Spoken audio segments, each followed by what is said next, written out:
For our viewers across Africa and the rest of the world, this is NC Continental Prime. I am Rita Omodia. We'll begin in West Africa, where 30 media outlets and press freedom groups on Wednesday called for Mali and Burkina Faso's ruling juntas to safeguard journalists in the face of mounting threats. In an open letter published on World Press Freedom Day, the signatories say they were alarmed by threats and intimidation of the press in Burkina Faso, which included calls for journalists to be murdered.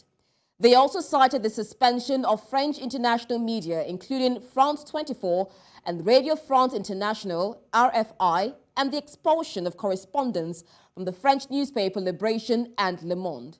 The signatories include Burkinabe media outlets, Malian television station Joliba, France 24, Libération, Le Monde, and RFI, as well as Journalists Association and rights organizations.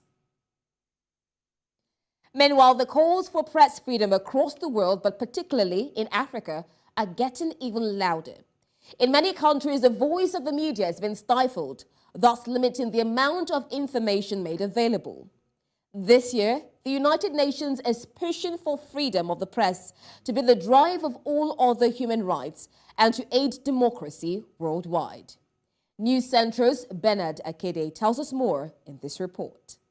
The abduction and eventual murder of the renowned Cameroonian journalist and radio host Martinez Zogo in January 2023 once again brought to the fore questions about press freedom, particularly in Africa. Zogo was outspoken against graft and financial sleaze and had often faced threats over his work.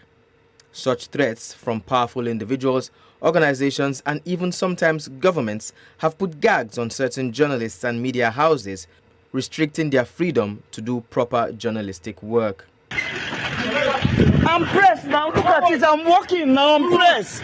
So what? I am pressed. Why don't press freedom for me means the absence of censorship and the ability to have editorial independence, to have a newsroom that is free of external interference. Unfortunately, despite the rhetoric and whatever we say, there's hardly press freedom anywhere in the world. Reporters, editors, and photographers have often put their lives on the line to reveal the truth behind significant events, but are sometimes faced with challenges in telling their stories.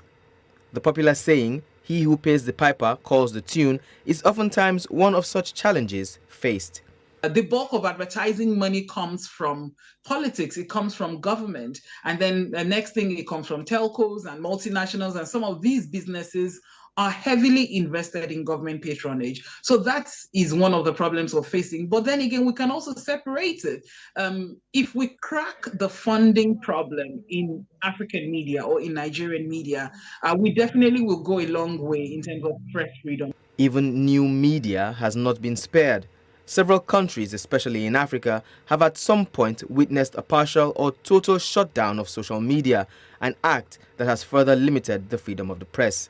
Social media has provided, a platform for the average citizen to voice out, and speak about what the issues are. In terms of regulation, in terms of fake news, we already have regulations. We already have policies to check against these things. That's why we have libel laws. That's why we have defamation laws. That's why we have media organizations who are acting as fact checkers.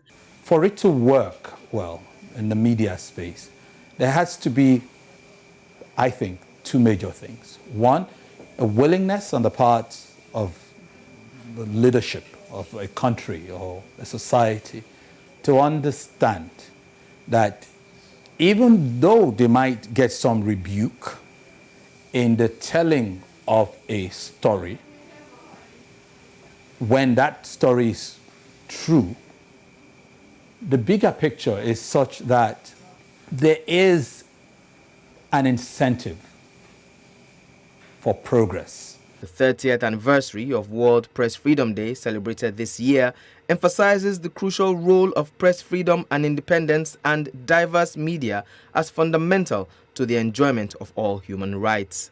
On this and every World Press Freedom Day, the world must speak with one voice. Stop the threats and attacks. Stop detaining and imprisoning journalists for doing their jobs.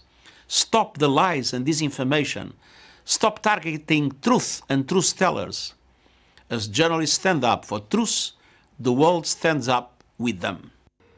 The press, which is considered the fourth pillar of democracy, is essential for the maintenance of balance and reporting issues that concern global citizens.